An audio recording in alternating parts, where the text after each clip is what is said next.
आज एक नया चैप्टर स्टार्ट करने जा रहे हैं जिससे आप लोगों को परीक्षा में 4 नंबर मिलने वाले सीधे सीधे। और आप समझ गए होंगे चैप्टर आपका कौन सा है। चैप्टर स्टार्ट करने जा रहे हैं आज अध्याय 18 प्रायिकता ये स्टार्ट करने जा रहे हैं। और यहाँ पे प्रायिकता क्या होती है? कोई भी घटना है, कोई भी घटना अगर वो घट रही है तो उससे संभावित कौन कौन से परिणाम आ सकते हैं, उन सभी का पता लगाने की प्रक्रिया कहूं या फिर कहूं मैं उसको सिद्धांत, क्या कहलाएगी आपकी प्रायिकता। समझ में आ गया?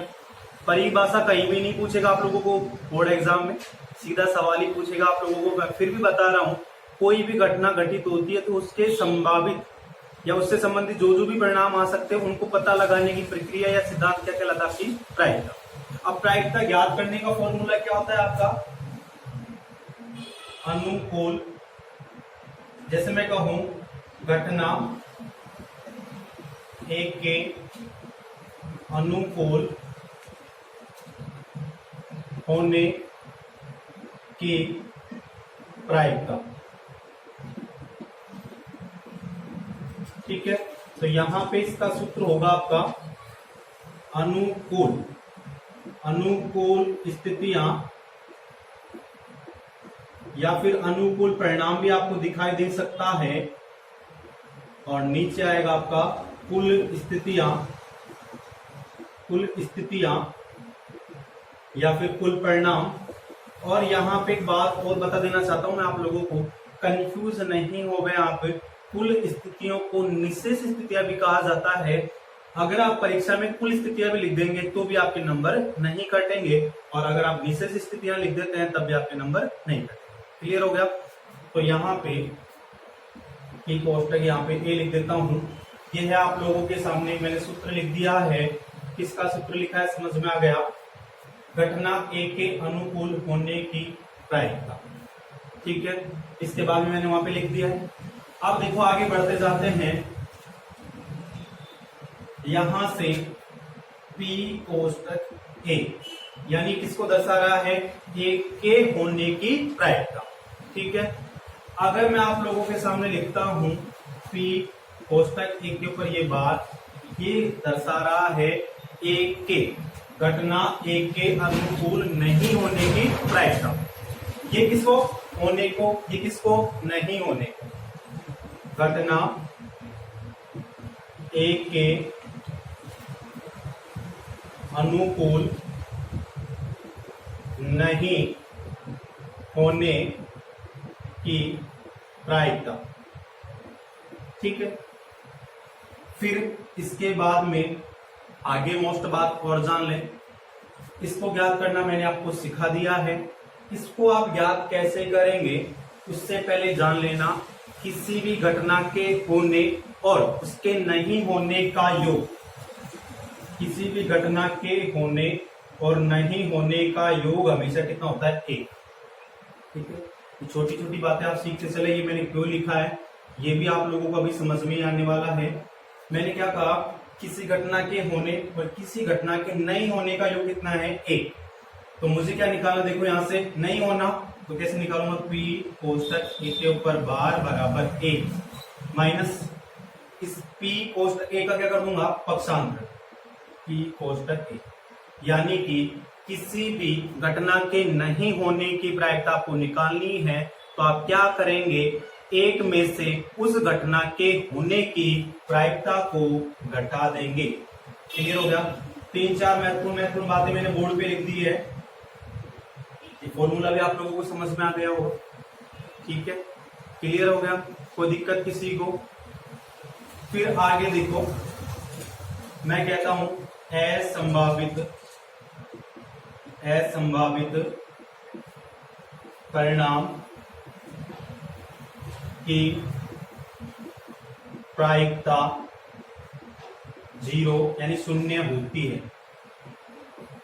अब आप सोच रहे होंगे ये क्या बात बता दी आपने सर। तो देखो असंभावित यानी जो संभव ही नहीं हो ऐसा परिणाम। जैसे मैं आपको कहूं कि सूर्य छिपता नहीं है, सूर्य नहीं छिपता क्या? ये तो संभावित ही नहीं है, सॉरी संभावित नहीं है कि सूर्य छिपेगा ही नहीं, तो कौन सा हो गया? असंभावित। कैसा हो सकता है क्या? नहीं हो सकता। नहीं हो सकता तो उसकी प्रायिकता क्या होगी? सीमा। सुनिए, क्लियर है? और प्रायिकता की जो सीमा होती है, प्रायिकता की सीमा कहां से कहां तक होती है? देखो, पी कोष्टक ए लिख दिया मैंने। एक के बराबर हो सकती है एक से छोटी, 0 के बराबर हो सकती है 0 से बड़ी। कहने का मीन्स क्या आ रहा है कि प्रायिकता कहां से कहां तक होगी? 0 से 1 के बीच, 0 से लेकर 1 तक, या तो 0 या फिर 1। क्लियर हो गई? कोई दिक्कत आप लोगों को? चलो, इतनी बात समझ में आ गई होगी आप लोगों को। आ गई तो फटाफट से उतार ली ताकि हम आगे बढ़े।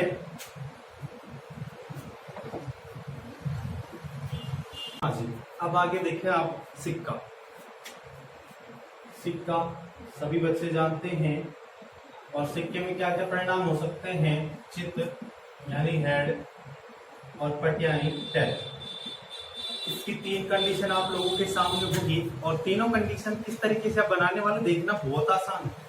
यहां से सिक्का एक बार उछालने पर परिणाम क्या क्या हो सकते हैं देखना। हेड हो सकता है, टेल हो सकता है, यानी कितने होंगे? 2। आप वो वाली कंडीशन मत लेके आ जाना जो दैनिक जीवन में आप अपना लेते हैं कभी कभी कि हमारा सिक्का तो खड़ा रह गया। अब सेकंड, सिक्का 2 बार, कितनी बार? 2 बार उछालने पर परिणाम क्या क्या आएंगे? देखो, बनाना सीखे ना कि रटना। अब तक आप रटते आए थे, रटना नहीं, बनाना सीखे। एच, फिर मैंने शुरुआती एच पे चेंज किया, एच टी कर दिया, फिर टी एच कर दिया, फिर टी टी कर दिया, यानी कितने आ गए? 4 आ गए आप लोगों के। और आप इसको ऐसा भी लिख सकते हैं 2 की घात 2। इसके बाद में सिक्का 3 बार उछालने पर क्या क्या परिणाम आएंगे? देखो, बनाना सीखना, फिर से रटना नहीं है आप लोगों को। एच एच एच, अब देखो शुरुआती एच में चेंज करता हूं, एच एच टी, फिर टी बीच में भी आ सकता है और टी लास्ट में भी आ सकता है आप लोगों को। इसी प्रकार T T T, T T H, T H T और एच टी टी। टोटल परिणाम आ गया आपके 8। इसे लिख सकते हैं 2 की घात 3। क्लियर हो गया? अब इसके बाद में आगे बढ़ते हैं हम और बात करते हैं पासे। पासा, अब पासा तो सभी जानते होंगे आप लोग, है ना? तो यहाँ पे उस पर कितनी संख्या अंकित होती है? 1 2 3 4 5 6, इस तरह की संख्या अंकित होती है। लेकिन कंडीशन, पासा एक बार उछालने पर, कितनी बार? एक बार उछालने पर। एक बार उछालते हैं तो कितने परिणाम आ सकते हैं? देखो, 1 2 3 4 5 6। सेकेंड कंडीशन है पासा 2 बार, कितनी बार? 2 बार। 2 बार उछालेंगे तो देखो कितना आएगा? 6 की घात 2, यानी कितना? 36। ठीक है, अब 36 कैसे बनेंगे यहां से देखना आप लोग। यहां पे मैं सारणी बना देता हूं, देखो थोड़ा सा बड़ी बना देता हूं। 1,1, 1,2, 1,3, 1,4, 1,5 और 1,6। फिर यहाँ पे 2,1, 2,2, 2,3, 2,4, 2,5 और 2,6। इस तरीके से आप बनाएंगे तो 6,1, 6,2, 6,3, 6,4, 6,5 और 6,6। देखो हर एक लाइन में यहाँ पे परिणाम कितने? 1 2 3 4 5 6। 6 ना, पंक्तियां कितनी होगी? 1 2 3 4 5 6, यानी टोटल कितने आ गए? 36। यहाँ पे 3 बार तो पूछेगा नहीं, फिर भी कुछ बच्चों के माइंड में आ रहा होगा कि 3 बार हो जाए तो क्या होगा? 3 बार। तो क्या कर लेना आप लोगों को? 6 की घात कितना कर लेना है? 3। ठीक है, क्लियर है? कोई दिक्कत? आगे बढ़े? हाँ जी, चलो मैं इसको मिटाता हूं, फिर आगे बढ़ते हैं। इसके बाद आप देखें ताश। देखो ताश ताश में टोटल पत्ते होंगे आपके 52। कितने होंगे? 52 होंगे। ताश अच्छे से सीख लेना, क्योंकि ताश से संबंधित ज्यादा सवाल देखने को मिलते हैं। 4 नंबर मिल जाएंगे आप लोगों को यहीं से, 1, 2, 3 और 4। ताश होते हैं आपकी 4 प्रकार की। पहला हुक्म, दूसरा सीढ़ी, तीसरा पान, फिर ईंट। इन सभी में 13 होते हैं पत्ते। 13, 13, 13 और 13। ठीक है। आगे और बात ध्यान से सुनने वाली क्या है, जानना। इन दोनों को हुक्म को और चिड़ी को क्या कहते हैं आप? काला रंग। काला रंग। और इन दोनों को कहते हैं आप लाल रंग।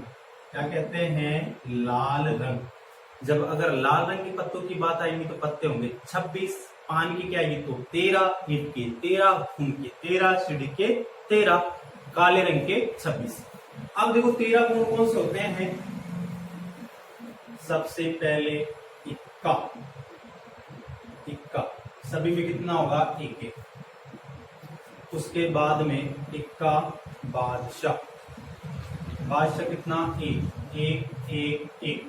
अब बादशाह है तो उसकी बेगम भी आएगी, बेगम 1 1 1 1। और उसके बाद में गुलाम। गुलाम कितने हो गए? 1 1 1 1। बाकी पत्ते 2 3 4 5 6 7 8 9 10 ऐसे इनमें हो जाएंगे। चलो अब गिनते हैं 1 2 3 4 5 6 7 8 9 10 11 12 13। ठीक है। फिर परीक्षा में अगर आपको पूछता है कि हुक्म का इक्का कितना होगा? 1, लाल पान का 1, काले रंग के 2, लाल रंग के 2। और इक्को की बात करेगा तो अब यहाँ पे इक्को की अगर बात करा तो इक्का कौन सा? उसने नहीं बोला आप लोगों को। तो इक्के कितने होते हैं आपके? 4। तो 4 की बात होगी। तो आप इस तरीके से आप लोग कंफ्यूज नहीं होंगे। थोड़ा सा सवाल को समझेंगे और सीधा क्या ले जाएंगे आप? 4 नंबर ले जाएंगे। उसके बाद में कुछ गेंद के थैले वगैरह आ जाएंगे। गेंद के थैले, जैसे मान लो ये एक थैला है और यहाँ पे भी एक और थैला है। इसमें ये बॉल भरी है इस तरीके से, और यहाँ पे ये लाल है और ये आपकी नीली गेंद है इसमें। और सवाल में कहेगा कि लाल और नीले 2 गेंद वाले थैले हैं, उन दोनों को हिलाकर किसी तीसरे अन्य थैले में डाल दिया तो सारी गेंदें कहाँ जाएगी? तीसरे अन्य थैले। क्लियर हो गया? कोई दिक्कत? ये बेसिक जानकारी आप लोगों को समझ में आ गई। साथ में ही एक बात और बता देना चाहता हूं मैं यहाँ से कि आप लोगों को देखो, सम संख्या, विषम संख्या, भाज्य और अभाज्य, इन सभी के बारे में भी आप लोगों को जानकारी होनी चाहिए। प्राकृत संख्या के बारे में भी आपको जानकारी होनी चाहिए कि कौन सी संख्या होगी। और इन सभी के बारे में मैंने ब्राइट फ्यूचर कोचिंग इंस्टीट्यूट पे जो आपकी पहली क्लास है वो इन्हीं सभी के बारे में है। तो अगर किसी को नहीं पता कि सम, विषम, भाज्य, भाज्य, प्राकृत संख्याएं क्या होती है तो आप वहां से देख लें। ठीक है। अब इस चैप्टर से संबंधित जितनी बेसिक नॉलेज थी वो मैंने आप लोगों को सारी दे दी। अब करते हैं हम आपकी प्रश्नावली के सवाल। क्लियर हो गया? चलो आगे बढ़ते हैं। ताश में कुछ महत्वपूर्ण बातें हैं। ताश देखो, जब ताश की बात आएगी तो क्या सवाल पूछ सकता है? फेस कह सकता है या फिर चेहरा। अब देखो ताश में कितने पत्तों पर चेहरा होता है तो किन किन में होगा देखना। बेगम में, बादशाह में और आपका गुलाम। और ये टोटल कितने होते हैं? 4 4 और 4। तो इस तरीके से करके टोटल पत्ते कितने हो गए आपके? 12। जो किसके होंगे? फेस वाले, चेहरे वाले। बिना फेस वाले, ये बिना चेहरे वाले कितने हो जाएंगे आप लोगों के? जब 12 उधर गए 52 में से तो कितने बच गए आप लोगों के पास? 40। क्लियर हो गया? चलो आगे बढ़ते हैं। अब अलीफ वर्ष में क्या होगा? 365 दिन, या फिर आप कह सकते हैं 52 सप्ताह पूर्ण प्लस 1 दिन शेष। और लीप वर्ष में क्या होगा, 366 दिन, 52 सप्ताह पूर्ण, 2 दिन शेष।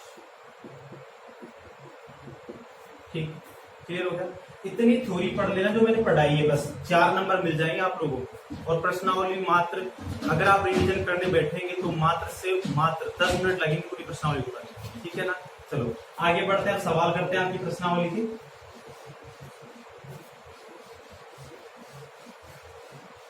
देखना सवाल है आपका पहला, एक पासे को फेंकने पर 4 से बड़ा अंक आने की प्रायिकता ज्ञात कीजिए। ठीक है, तो यहाँ पे तरीका वो थोड़ा ढंग से देखना है आप लोगों को। ऐसा नहीं सीधे सीधे सवाल कर दिया और आंसर एक लाइन में लिख देने से आपको 4 नंबर मिल जाएंगे। लिखने का भी तरीका होगा, फेंकने पर 4 से बड़ा अंक आने की प्रायिकता ज्ञात कीजिए। अब देखो किस तरीके से आप इसको सॉल्व करने वाले हैं। तो यहां पे पासे के बारे में बात हो गई, सॉल्व कर रहे हैं। पासे को एक बार फेंकने पर कुल परिणाम कितने आएंगे भाई, बताओ आप जरा। 1 2 3 4 5 6, कितने आ गए, 6 आ गए। फिर पासे में 4 से बड़ा अंक होने की या होने के अनुकूल परिणाम बताओ। 4 से बड़ा कौन कौन सा हो सकता है, 5 और 6, 2 ही हो सकते हैं ना। तो यहां लिखेंगे 2 और ये 5 और 6। क्लियर हो गया। फिर आगे पासे को फेंकने पर 4 से बड़ा अंक होने की प्रायिकता का सूत्र क्या बताया था मैंने आप लोगों को, कुल टोटल जो परिणाम कहां होगा, हमेशा नीचे, कहां होगा, नीचे। यहां पे कुल परिणाम और यहां लिखूंगा अनुकूल परिणाम। तो देखो कुल तो कितने हैं आप लोगों के, 6, और अनुकूल कितने हैं, 2, कट के कितना आ जाएगा, 1/3। यही क्या होगा आपका आंसर। क्लियर हो गया, कोई दिक्कत। चलो सेकंड सवाल की ओर बढ़ते हैं। लिखने का तरीका आप लोगों को समझ में आ गया होगा। अब मैं ये लिखना आपको मैंने सिखा दिया है, आगे सवालों में आप लिखेंगे, मैं थोड़ा डायरेक्ट बताने की कोशिश करूंगा। एक सिक्के को 2 बार उछाला जाता है, 2 बार, यानी टोटल परिणाम कितने आ गए भाई, 4। तो आप लिखेंगे, सॉल्व कर रहा हूं डायरेक्ट ही मैं, सिक्के को 2 बार उछालने पर परिणाम कितने आ गए जी आप लोगों के, 4। कौन कौन से, HH, HT, TH, TT। फिर आप लिखेंगे, आगे सवाल क्या है, दोनों बार चित यानी हेड, दोनों बार चित आने के अनुकूल परिणाम कितने होंगे बताओ, देखकर बताओ। दोनों बार, इसमें आ रहा है, इसमें नहीं आ रहा, इसमें नहीं आ रहा, इसमें नहीं आ रहा, यानी कितना होगा, 1, HH। तो आप लिखेंगे, दोनों बार चित आने की प्रायिकता क्या होगी, टोटल तो हमेशा का आएगा नीचे, यानी कितना, 4, अनुकूल का आएगा ऊपर, और ये क्या होगा आपका आंसर। क्लियर हो गया।